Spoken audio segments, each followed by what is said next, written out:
¿Cómo están amigos de Videos Bolivia? A continuación les presentamos la siguiente noticia. Esta es la explicación del comandante general de la policía, Johnny Aguilera. Explica cómo lograron aprender al principal responsable por la muerte de Mayerly, la joven que perdió la vida en la zona de Incayojeta de La Paz, quien habría sido asesinada por Matusalén Mancilla. Escuchemos esta explicación, además de las valoraciones de la fiscal. Escuchemos y luego continuamos.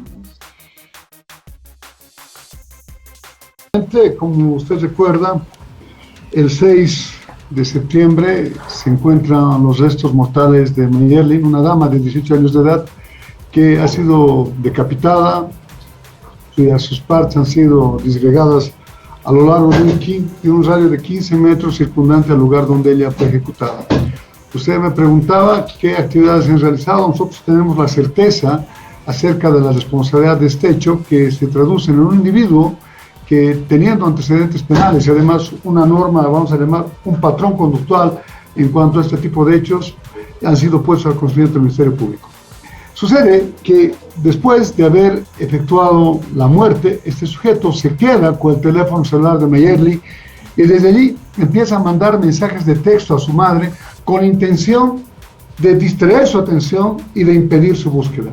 La madre se percata de las actividades de la policía que colocan en conocimiento del público en general el hallazgo de las partes del cuerpo y ella reconoce estas partes. A partir de allí generamos lo típico, es la captación de información, porque usted sabe que la víctima tiene un doble rol de víctima y de testigo, y ella nos da información acerca de las relaciones sentimentales que en el pasado había tenido su hijita. Y allí aparece este sujeto, que como habíamos dicho es el responsable de la muerte, quien a su vez había convivido con ella durante 2 meses. Me estoy refiriendo al señor Matusalén Mancilla Lipa. Este sujeto ha estado preso el año 2015, producto de un asesinato a un niño de 4 años de edad. Considerando la edad cronológica de este sujeto, se le computó los 3/4 de la pena, cumplidas las cuales fue puesto en libertad. Hoy estamos hablando de lo que ha acontecido y hay que recordar que se ha producido la escenificación de la escena del crimen, pues esta ha sido modificada y lo que se pretendía con esta escena modificada no solamente es simular o amenar la escena, sino alterar de un modo consciente esta con la intención, insisto, de crear una situación falta para que la motivación parezca otra. La motivación desde la perspectiva policial es, de este mensaje significado, está traducido en un crimen de odio. Y un crimen de odio, pues este sujeto, pese a no tener una relación de carácter permanente con la víctima, se percata de la existencia de una otra persona, RSH, a quien él se indica de ser el copartícipe de la muerte. Hemos encontrado en posesión de este sujeto la soga con la que se ha asfixiado y se le ha quitado la vida a la víctima y las ropas manchadas de sangre que sin duda pertenecen a Mayerly, lo cual establece su responsabilidad. En cuanto al segundo participante, son extremos que todavía tienen que ser analizados, pues el relato tiene que venir acompañado de elementos probatorios firmes que permitan que la policía pueda presentar esta hipótesis ante el fiscal y esta a su vez sustentar una imputación.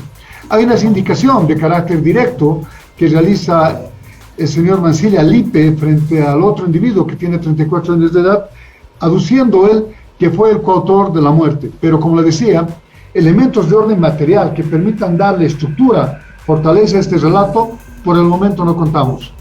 O sea que no hay pruebas de que la segunda persona detenida anoche esté involucrado en el hecho lamentable que ha sacudido y ha consternado a La Paz. Bueno, lo que sucede, este arresto se produce producto de la declaración que brinda la madre cuando se entrevista con nosotros.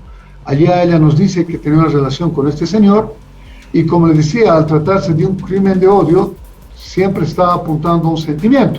¿Esto qué quiere decir? Que son relaciones actuales o pasadas las que generan, producto de este sentimiento, estas lesiones que son post-mortem. Y cuando hablamos son post-mortem, es que los elementos que nos transmite la víctima nos han permitido traducir que evidentemente entre cómo se encuentra el cadáver y cómo se encuentra el escenario del hecho, podemos deducir que había una relación entre víctima y victimario. ¿Qué quiere decir esto? Sacarle el corazón, pues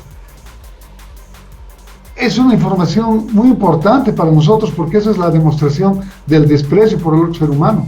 Entonces ahí encontramos relación de víctima y victimario. ¿Qué quiero decir con esto? Que hay personas que por algún tipo de psicopatía o alteraciones generan muerte, ¿no es cierto? La muerte es un instrumento, vamos a decir, un paréntesis que no es muy, vamos a decir, muy académico. X es un asaltante, quiere robar, y para robar tiene que quedarte la conciencia y hace lo que nosotros llamamos cogotazo, es decir, asfixiar. Te asfixia y se le va la mano y se muere. El instrumento para conseguir el robo era la muerte. Entonces es un fin instrumental, ¿no es cierto? Pero este fin, el fin de esta muerte, ya no era solamente el instrumento de conseguir la muerte, sino generar un mensaje. Este parámetro ha sido trasladado hasta la georreferenciación, que se traduce en dos cosas: en la comodidad que tiene para el autor citar a la víctima y no tener que trasladarla, primer tema, y segundo, que cometiendo el delito allí, sea deshecho del cuerpo de una manera sencilla. Claro, comandante, este hecho obviamente consterna y sucede casi una semana después de que algo parecido ocurrió con otra pareja, ¿no? También, en este caso, un varón. Anakin, y no le llama la atención a la policía estos hechos sucesivos, y creo que habrá necesidad de cortarlos con un mayor control de parte de las autoridades y obviamente un mayor control de los padres de familia. Cierto, claro que nos llama la atención. Y son fenómenos típicos, ¿no? Fenómenos típicos que han sido también estudiados por la criminología, se llama limitación. Algunos califican esto como copycat, como la posibilidad de generar eventos anteriores y de poder recrearlos. Son efectos negativos de la publicidad que se da a este tipo de circunstancias, pero lo positivo de esto es que encontramos que la persona que ha sido víctima de este hecho ha sido captada a través de las redes sociales, y las redes sociales pueden ser controladas por nosotros, por quienes las usamos y por quienes actuamos como padres, efectuando un control riguroso acerca de las amistades o las relaciones que tienen nuestros hijos.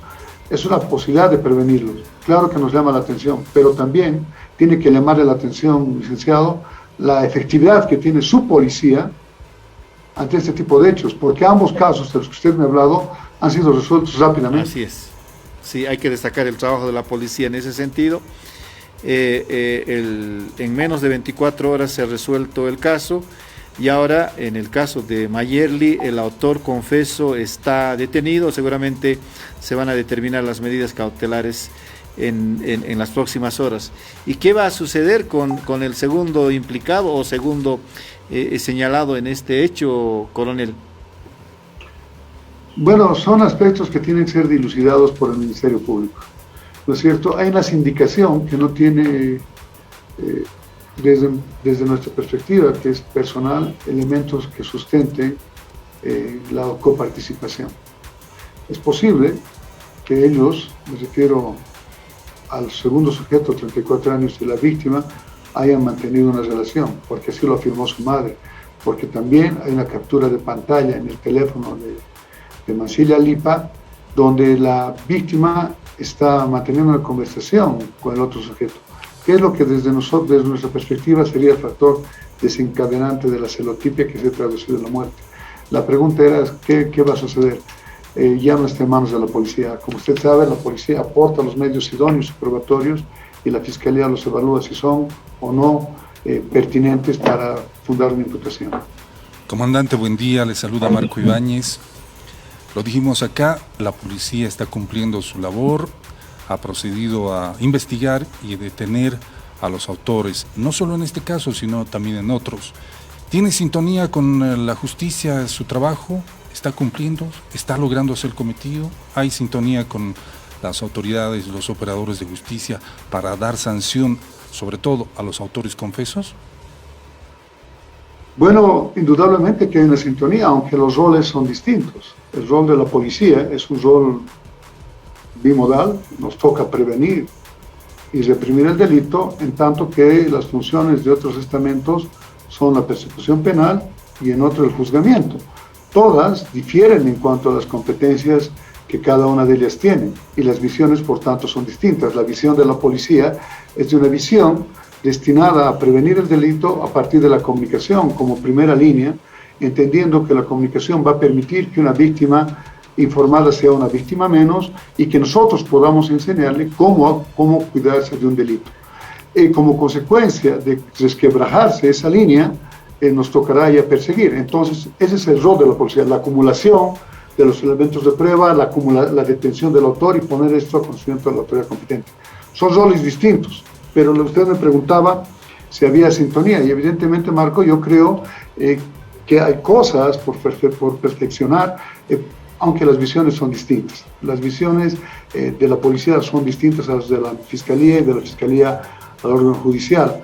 En todo caso, nosotros lo que estamos pretendiendo con esto es no solamente generar una conciencia en quienes administran la justicia, sino en quienes, en definitiva, son las víctimas y, por último, pueden evitar el delito. Cuando usted me habla de sintonía, quiero recordarle que en las últimas horas, hace casi una semana, hemos asistido a una cumbre en Sucre, donde se han generado 6 estrategias precisamente para hacer de la justicia una justicia más eficiente, más transparente y más pronta, confiando en que eso suceda. No puedo hacer comentarios acerca de circunstancias, pero sí puedo decirle que hay elementos comunes a ambas tres que hacen que la justicia no, vamos a llamar, no armonice, como usted emplea ese término. Una de ellas es la alta rotación del personal, que no solamente se da en la policía, se da en la fiscalía y se da en el órgano judicial también. La alta carga laboral, la suspensión de audiencias, etcétera, son aspectos que ralentizan el proceso y que hacen que quienes en algún momento han cometido un delito prontamente vuelvan a la calle. Y con esto quiero decirle es que, por lo menos en lo que se refiere a los delitos de oportunidad, es decir, los robos, los atracos, estos que se dan en las calles, que no tienen una víctima predeterminada, el 75% de esas personas, el 75% de esas personas es reincidente. Esto quiere decir que está un tiempo en medida cautelar, sale y vuelve a delinquir, porque eso es de lo que vive. Ese es su modus vivendi. Y cuando hablamos de esto, es que tiene que haber una sentencia firme para impedir que ese sujeto en esos 3 meses vuelva a la calle.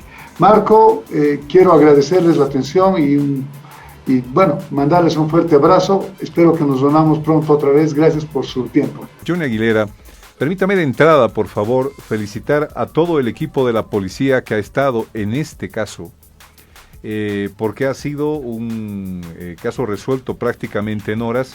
Y a usted, coronel Johnny Aguilera, por si acaso no es un corcheo ni nada parecido, pero lo dije esta mañana. Para resolver esta clase de casos usted es un capo. ¿Cómo está, comandante? Un gusto saludarle. Muy buenos días. Bienvenido a Fides. Buenos días, John. Muchas gracias. Y en verdad estoy orgulloso del talento humano que elabora la policía porque está comprometido en la resolución de estos crímenes. A ver, ¿cómo se hace tan rápido? ¿Cuál es el método que se utiliza para dar con una persona conexiones y al final saber que es ella la autora de un crimen tan horrendo como el que hemos vivido? Cuéntenos un poquito el trabajo de la policía en estas horas, por favor. Bien, John, lo que pasa es que todos los delitos ya han sido estudiados a partir de la criminología y de la criminología aplicada, que nos permite vislumbrar una serie de patrones acerca de los mensajes que brinda el escenario del hecho y el cuerpo de las víctimas. A partir de esto se puede inferir una serie de teorías que van guiando las investigaciones. Y es así, estamos en la certeza de esto porque cuando nosotros hablamos de una violencia instrumental es la que está dirigida a la búsqueda de un fin en sí mismo, pero cuando existe exacerbada violencia, existen elementos innecesarios y hablamos de lo que se denomina una firma criminal o o básicamente la expresión de un sentimiento como es el odio. En este caso, a partir del reconocimiento del cuerpo de la señorita Mayerlin por parte de su madre, en todo caso se debe a la cooperación que nos brindó la prensa en el momento de compartir las imágenes, se han podido construir una serie de teorías. Y es importante establecer que los delitos de odio, es decir, estos que se generan fundamentalmente en mujeres que después de haberle quitado la vida siguen ejercitando una violencia como es cercenar el cuerpo, como es quemarla, como es escribir, etcétera, son típicos de quien ha cometido este delito por ese sentimiento, por odio. Entonces, a partir de ahí se puede inferir quiénes han sido las personas que han tenido un sentimiento hacia este cuerpo, hacia esta víctima, y con ello resolver el crimen. Es por eso que se ha actuado con celeridad, John. ¿Cambio? Ahora, comandante, ¿se logra detener a esta persona? ¿Dónde estaba? ¿Estaba queriendo escapar? Algo así escuchamos, para que usted nos pueda dar sus pormenores, por favor. Bien, sucede que Matusalén es un individuo que ya presentaba antecedentes desde el año 2015, había generado ya una muerte en una persona, en un niño de 15 años. Este sujeto tiene su casa registrada en la calle 1 de la zona Alto Leajeta. Ya había matado, como te decía, a un niño de 4 años y había sido condenado a una pena que cumplió, pero en este interín, entre el interín del asesinato de este último 7 de septiembre y el primero, es decir, ya había cumplido una pena, mantiene una relación de carácter sentimental con nuestra señorita, con la víctima, ¿no? Con la hija de la señora Quispe, con quien, de acuerdo a versiones, habría tenido una relación de concubinato que ha durado 2 años. Nosotros, a partir de la escena del crimen, que en todo caso hemos interpretado como modificada porque se genera una búsqueda de los restos orgánicos de la víctima en un radio de 15 metros del lugar donde ha sido ejecutada la muerte, con intención, insisto, de modificarla, es que respondían a un objetivo del agresor, que era básicamente simular de manera consciente la escena del crimen. Cuando usted me pregunta en qué condiciones está prendido, es que nosotros hemos contado con la cooperación del Ministerio de Gobierno. El señor ministro nos ha proporcionado la georreferenciación del teléfono que estaba siendo utilizado por este individuo, que a su vez estaba utilizando el teléfono de la víctima. Entonces, esta perfecta concatenación ha permitido que nuestro pariente humano, todos estábamos vestidos de paisanos ayer, esperemos a que llegue a su casa y procedamos a su aprehensión. Una vez que intervenimos con este sujeto, ya habíamos recibido declaraciones de la madre.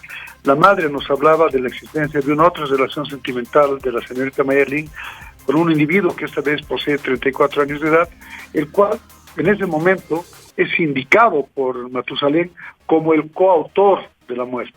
Él dice, yo tengo la prueba para acreditar que el otro es el que la ha matado y no fui yo. Y bueno, esa prueba que este sujeto pretendía dirimir es un video que tiene un carácter sadomasoquista, son para filias sexuales, en las que se aprecia a la señorita sin ninguna otra persona, justamente del escenario del hecho. Sin embargo, no aparece en este video ni en voz ni físicamente el otro individuo.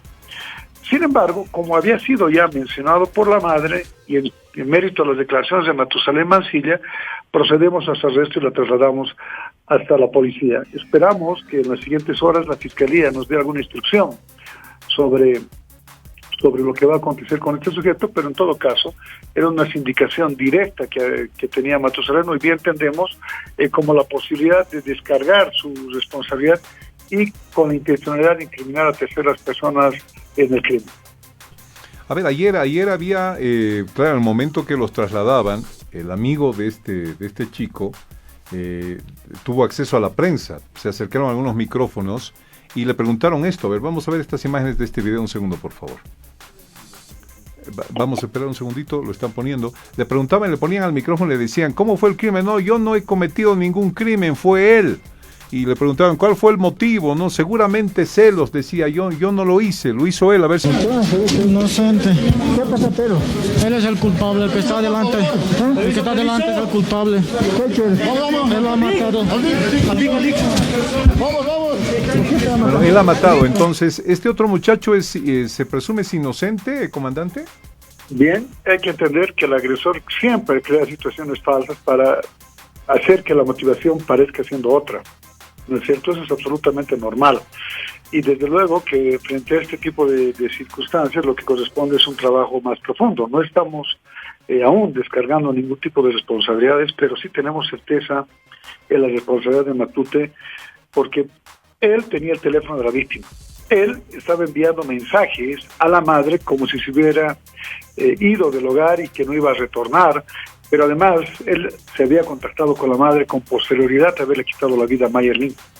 Pero además encontramos la cuerda con la que se la asfixia, la ropa ensangrentada, y ubicamos en tiempo y espacio, es decir, el 6 de septiembre en inmediaciones de Llojeta Alto, a este sujeto. Son pruebas irremediables, irrefutables de su responsabilidad. Ahora, la simple indicación no guarda relación con la escena, que como habíamos dicho es simulada y está llena de elementos que tienen que ser analizados. Vamos a decir, otras pisadas, otros elementos orgánicos o biológicos que hubiera dejado el otro agresor. Esto no ha sido así. No hemos encontrado estos elementos en la escena del crimen y por ello estamos certeros de que se ha pretendido representar una agresión a través de un mensaje de significado que en este caso es verbal, pues materialmente no se han, entre comillas, sembrado pruebas por parte de este sujeto contra el otro. Entonces, esto nos permite establecer la responsabilidad preliminarmente y de una manera, yo diría, 99.9% en el señor Matusalem Mancilia Lipa. Grave. Bueno, la gente se pregunta, comandante, hay creo una lógica legal en este sentido de que él era menor cuando mató a este niño de 4 años, ¿verdad? Su anterior crimen, y fue juzgado y le dieron sentencia de 9 años y salió por buena conducta en 6. Creo que ahí no hay mucha discusión o hay algo que reclamarle a la justicia, porque la gente lo primero que pregunta es ¿cómo es posible que alguien que haya matado a un niño esté libre? Bien, eso depende de la perspectiva que tiene cada legislación en lo que significa el cumplimiento de la pena. Algunos estados consideran la pena como una sanción, ¿no es cierto? El fin de una pena en algunos estados es sancionar a alguien, ser responsable, por eso condenan a cadena perpetua, por eso condenan a pena de muerte. En el caso de la legislación boliviana, el fin de la pena es la rehabilitación, es que un sujeto pueda adquirir un oficio, ser rescatado a partir de ese oficio y desarrollar las actividades en normalidad dentro de una sociedad. Entonces, los fines de la pena en Bolivia son la rehabilitación social del delincuente. Bien. Comandante, le voy a robar un minutito más, si me lo permite, por favor. Podemos cambiar de tema. En esta semana que ha pasado, 2 miembros de la Policía Nacional dados de baja y un detenido en las últimas horas, el excomandante Montero, ¿no? Por los hechos del 2019, comandante. No tengo comentarios sobre esas circunstancias. La policía boliviana, no, en el caso del comandante, no ejerce actividades en el órgano disciplinario de la policía y no tengo ningún comentario. Perfecto. Coronel John Aguilera, muchísimas gracias por estos minutos a Fides. Le agradecemos por esta información de primera mano, por estas actuaciones, comandante. Felicidades a usted, a su equipo. Si quiere destacar, no sé si lo pongo en problemas, por ahí no se puede revelar la identidad de los efectivos, pero si quiere felicitarlos por este trabajo, adelante, comandante, por favor. Un fuerte abrazo al talento humano de la Policía Boliviana y yo quiero no solamente garantizarles nuestro compromiso y decirles que sigamos con este mismo ímpetu. Los queremos mucho. Muchas gracias, John.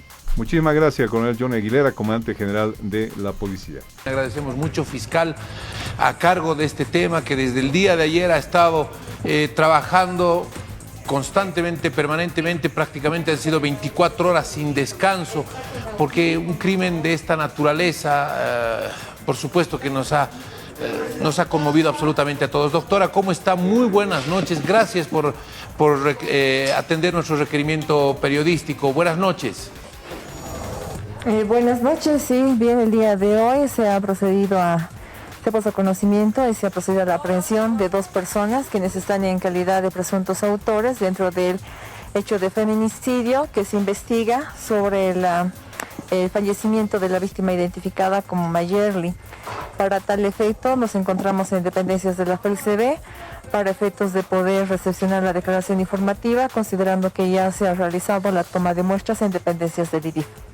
Doctora, era importante, el primer paso importante era la identificación de la víctima, que hasta ayer en la noche se seguía trabajando con ese tema. ¿Cómo se procede a la identificación? Ese era el paso más importante para posteriormente ir armando una situación tan difícil de asimilar por la violencia innecesaria que se ejerce. Así es, conforme se había puesto ya conocimiento por la policía algunas prendas de vestir y también ante el llamado de la sociedad para poder acudir a dependencias de la morgue, se tiene que en horas de la madrugada se aproxima a familia de la víctima para tal efecto identificado por las señas particulares que se ha podido evidenciar en el momento del desarrollo de la autopsia ante la limpieza del cuerpo, del cual se tiene un lunar entre la nariz y labio y también así los dedos y como los dientes. En ese sentido es que la policía, la FELCB, ha elaborado el acta de reconocimiento de cadáver y se ha determinado la identificación y, como se había hecho referencia a un principio, dar con los autores mérito a este primer paso. Bueno, ese primer paso muy importante. ¿Cuándo habría salido de la casa? ¿Desde cuándo estaba Mayerly desaparecida? Lo que motivó, por supuesto, que la familia se acerque a las dependencias de la policía y de la fiscalía para identificarla. Bien, conforme se tienen antecedentes, la víctima habría salido el día 5 del mes presente, a horas 7 de la mañana, esto ante la declaración de la madre, del cual la misma ya nos retorna y ellos no presentan la denuncia, pero sí realizan la búsqueda. Y es así que también se ha facilitado los antecedentes con quien hubiera estado la víctima y en mérito a ello ya se ha podido continuar con las investigaciones, así también dar con los dos autores. Bueno, cuando estamos hablando de estos dos autores y de las investigaciones que son preliminares, entendemos cómo habrían ocurrido los hechos, dónde es victimada Mayerly, dónde se procede, lamentablemente hay que ponerlo en estos términos, dónde se procede a descuartizar el cuerpo para posteriormente ir a dejarlo a Incallojeta. Son dos escenarios del crimen diferentes. Incallojeta no es el lugar donde la victiman. ¿Qué se sabe sobre esto? Bien, conforme se tienen antecedentes, aparentemente la víctima hubiera sido quitada la vida en el lugar donde se han encontrado los restos del cuerpo. Es por ello que vamos a continuar con las investigaciones a efectos de poder dar ya más adelante con los actos investigativos y también ya contando con estas dos personas y así también los otros elementos de los cuales vamos a recabar se va a determinar con mayor precisión en relación al tiempo, al lugar y cuál sería el móvil. Bueno, se hablaba de que el informe forense establecía que la víctima había perdido la vida por asfixia mecánica para posteriormente proceder al descuartizamiento, a separar las partes del cuerpo. Así es, el médico forense ha determinado la causa de muerte, la asfixia mecánica por estrangulamiento a lazo. Para tal efecto, una vez cometido este hecho, ya la víctima sin signos vitales proceden a realizar el desmembramiento y dejar en 4 sectores, conforme se ha hecho el levantamiento legal de cadáver, los restos del cuerpo. Doctora, llamaba mucho la atención el día de ayer que conversábamos con el director de la FELCB, un hecho, un elemento que formó parte de las investigaciones seguramente, que también fue determinante, el sacarle el cuerpo, el sacarle el corazón del cuerpo y abandonar el corazón metros más allá. Bien, es lo que se ha podido evidenciar en el lugar del hecho al momento del levantamiento. Sí se ha determinado también por el médico forense del IDIF al momento de realizar este acto de que sí se ha procedido a hacer el desprendimiento del corazón para posteriormente dejar más allá. Se podría decir con este acto que se ha realizado por los presuntos autores que es algo pasional, pero en ello sería muy a priori adelantar criterio, considerando que nos encontramos todavía en la etapa investigativa para poder determinar con mayores elementos cuál sería el móvil, teniendo ya la certeza. ¿Cómo se llega a dar con estos dos sujetos? ¿Cuáles son los datos que se obtienen como para llegar a dar con estos dos sujetos, para aprender a estos dos sujetos y en qué circunstancias se los aprende? Bien, conforme se ha hecho referencia, se ha valorado los antecedentes, la declaración de la señora madre de la víctima, quien nos ha ayudado a dar mayores datos en relación a que con quién se hubiera encontrado la víctima. Para tal efecto, en ese entendido que se ha realizado la búsqueda y posteriormente ya la policía, la Dirección de Inteligencia Criminal, dependiente de la FCB, también ha realizado el trabajo correspondiente. La aprehensión de ambos y poner a conocimiento ya del Ministerio Público en ellos que nos encontramos en estas dependencias. Doctora, permítame por favor, ¿en qué circunstancias los aprenden? ¿Dónde se encontraban estos sujetos al momento de la intervención de inteligencia de la FELCB? Bueno, son datos específicos, en este momento no vamos a manifestar, se va a poner a conocimiento en la resolución de imputación formal. Esto a efectos de evitar adelantar algunos criterios mismos que el Ministerio Público va a demostrar en ese entendido la probabilidad de autoría y así también el peligro de fuga y obstaculización del proceso. Todos esos elementos que usted acaba de mencionar, el peligro de obstaculización, el peligro de fuga y todo aquello, forman parte, o sea, hubo todo ese escenario de estos dos sujetos. Bien, sí, conforme se hace referencia, esto va a ser plasmado en la resolución de imputación formal, considerando que después del hecho los mismos han tentado a la fuga. Ninguno de ellos ha presentado alguna situación de querer denunciar o ver un arrepentimiento, pero continuándose las investigaciones, es más bien que se ha dado ya con los presuntos autores y en mérito a ello continuar también con las pericias y con los elementos que han sido encontrados en el lugar del hecho. Doctora, ¿se ha podido recabar algún tipo de información respecto a los antecedentes de estos dos sujetos? Bien, sí, en el sistema JL1 que cuenta la Fiscalía se ha verificado que uno de ellos cuenta con una sentencia condenatoria sobre un hecho de asesinato y violación a infante de la gestión 2014. El mismo en ese entonces era menor de edad, por el cual ha sido beneficiado a cumplir una sentencia de 6 años. En mérito a ellos que en fecha 18 de diciembre del 2020 sale de dependencias de la cárcel y bueno, nos encontramos con este nuevo hecho del cual ahora el Ministerio Público está realizando las investigaciones. Doctora, uno de ellos entonces tiene antecedentes y estos antecedentes, por lo que usted está describiendo, hablan de una situación también de agresión, de violencia, o sea, estos antecedentes de alguna forma también tienen que ver mucho con la conducta de este sujeto. Sí, es lo que se puede establecer, considerando que los antecedentes con el que cuenta son por el ilícito de asesinato y violación infante, cuya víctima en ese entonces era una menor de 4 años. Bueno, imagínese usted, estamos hablando de antecedentes de asesinato y de agresión sexual de un infante, de una víctima de 4 años. De estos dos sujetos, doctora, ¿alguno de ellos tenía una relación sentimental, de amistad con Mayerly? Bueno, se tiene que con uno de ellos sí tenía una relación de pareja, incluso habrían convivido, posteriormente se habrían separado y en mérito a ello, bueno, aún mantenían esa relación, el contacto y también en relación al otro sujeto también se ha podido establecer que tenía una relación de amistad. Pero en ello, conforme se tiene más adelante, se va a poder determinar ya con claridad cuál es la situación. Bueno, no quiero entorpecer las investigaciones ni el proceso que ustedes tienen que seguir como Fiscalía, la presentación ante el órgano jurisdiccional correspondiente. No sé si estamos en condiciones de consultarle cuál sería la participación de cada uno de ellos. La participación de la pareja, el otro habría fungido como cómplice. No sé si podemos ahondar en ese aspecto o prefiere usted todavía mantenerlo eso en reserva. Bueno, conforme se tienen antecedentes, el Ministerio Público ya había hecho la calificación de tipo penal de feminicidio y para ello la participación sería en grado de autor a ambos, considerando que ha habido la cooperación para la ejecución del hecho.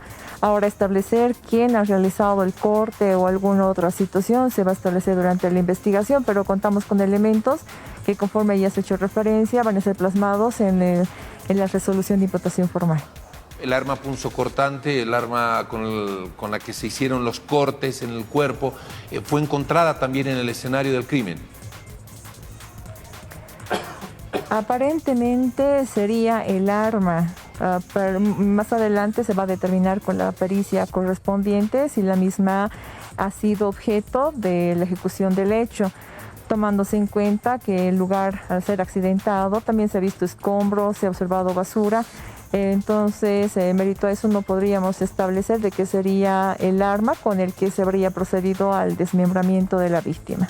Muy bien, doctora, en este proceso investigativo y en este proceso que se sigue, ¿cuáles son los siguientes pasos? Estos sujetos ya se les ha sacado las huellas dactiloscópicas, ya se les está tomando la declaración, ¿están colaborando con las declaraciones o alguno de ellos se ha acogido a su derecho al silencio?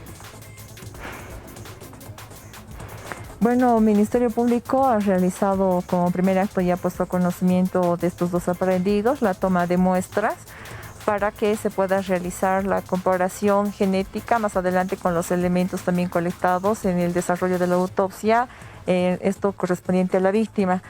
Ahora nos encontramos en dependencias de la FELCB para poder dar la lectura de derechos y poder recepcionar sus declaraciones. Ese es el siguiente paso y para el día de mañana ya el Ministerio Público estaría presentando la resolución de imputación para que se ponga a conocimiento del juez cautelar. Bueno, agradeciendo siempre la gentileza suya por atender nuestros requerimientos periodísticos y todas estas preguntas que le estoy haciendo. Se ha ingresado al domicilio, se va a hacer el allanamiento en las horas posteriores. Esto requiere, por supuesto, de autorizaciones y judiciales y de todo aquello. Me refiero al allanamiento para encontrar de pronto las prendas de vestir, algunas manchas hemáticas que puedan también ser procesadas mediante laboratorio y que puedan tener conexitud con la muerte de Mayerly. Bueno, el Ministerio Público no ha dispuesto ninguna situación de allanamiento, en ello no podría hacer referencia, toda vez que se extraña lo manifestado. Más adelante se van a realizar otro tipo de actos investigativos, efectos de poder determinar, ¿no?, y continuar con las investigaciones. Me refiero a este tema de las manchas hemáticas porque de pronto en la ropa de estos sujetos, en sus domicilios, tal vez existe algunas prendas de vestir que estén con manchas hemáticas, con la sangre de Mayerly, lo que pueda ayudar, por supuesto, con el tema del laboratorio. Podríamos poner sobre aviso investigativos públicos, ¿no?, actualizar la investigación. Por ello no podría hacerle referencia si es que vamos a acudir o no, considerando de que es muy subjetivo lo que se manifiesta, ¿no?, en este momento. Pero más adelante, continuando los actos que se vaya a realizar, se van a poner a conocimiento. Bien, doctora, muchas gracias. Entendemos que ha sido un día muy largo, desde ayer en realidad, de que se ha trabajado sin parar. Las circunstancias mismas de la muerte han obligado a que se haga un trabajo muy rápido, muy acelerado, un muy buen trabajo en la identificación de Mayerly primero y por supuesto segundo la aprehensión de estos dos sujetos. Entendemos que ha sido un trabajo muy esforzado, le agradecemos mucho por su gentileza, muy buen trabajo por supuesto a la gente de la Fiscalía y a la gente de la FELCB. Gracias nuevamente. Esas fueron las palabras del comandante general de la policía, Johnny Aguilera, quien anunció cómo fue el procedimiento para primero identificar a la persona que habría perdido la vida y por otro lado buscar a los presuntos responsables de este hecho. Actualmente hay 2 detenidos por la muerte de la joven Mayerly.